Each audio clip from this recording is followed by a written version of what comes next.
This gnarly and messed up hoof belongs to a cow who is really feeling a lot of pain through it, and I'm hoping in this video we can change that. And I won't let it rush when I see you dance, and the moment comes when I fall and time goes slow.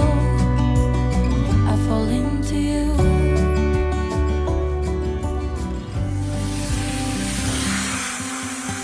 To me, some cows' feet are a thing of beauty. They work functionally to keep the cows as comfortable as possible. Unfortunately though, this does not fall into that category one little bit. You can see the hoof horn is not well formed, and I can actually peel it away with my fingers. Her foot is gnarly, it is not smooth, it's anything but level, and it has a huge gash on that inner claw towards the heel. That is the object of my attention during this trim. From experience, I know that is the source of her pain.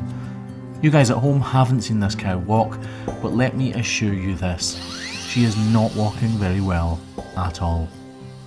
I start by levelling out both of the claws. I need to balance them as much as possible before truly attacking the problem and doing everything I can to set her on her way to recovery. Cows often salivate when they're stressed out, and they don't like being in the crush.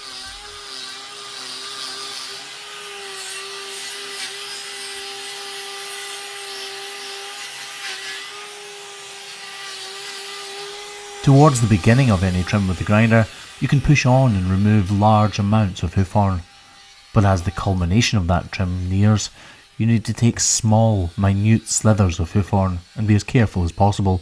I know she'll need a block, so I've also prepared that outer claw, ready for one. Sore one.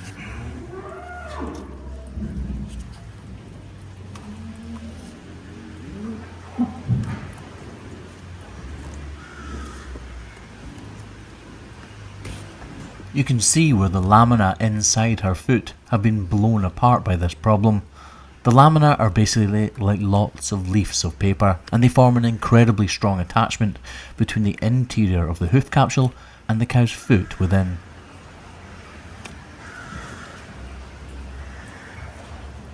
Parts of this hoof horn are incredibly tough, and you need a lot of power to push the knife through it, meaning that delicate work can sometimes be very tricky.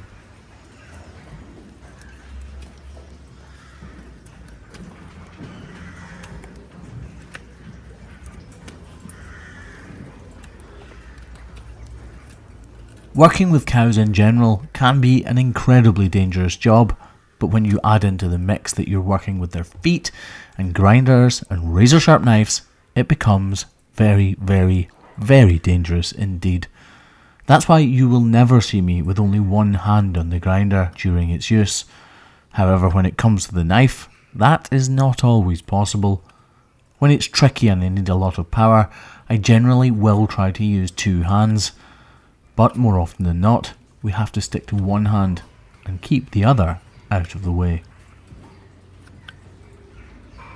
We're getting close to the end of the trim now, and I have still to attach a block, but I can give her some relief even without a block by reducing the height of this inside heel. A cow walks on her entire foot, so the weight of her entire body is being driven down through this painful area right now.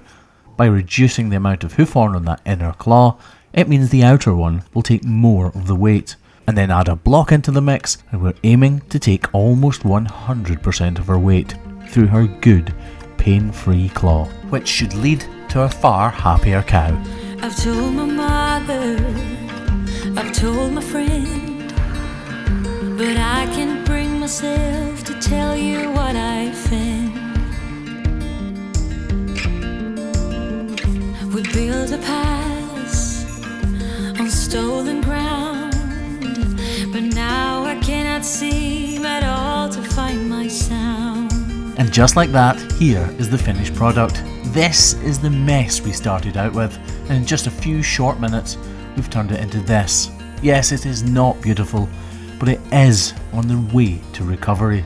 This is a very positive end to the day for this cow, and for Team Hoof GP, because this is the very last cow of our day and our week.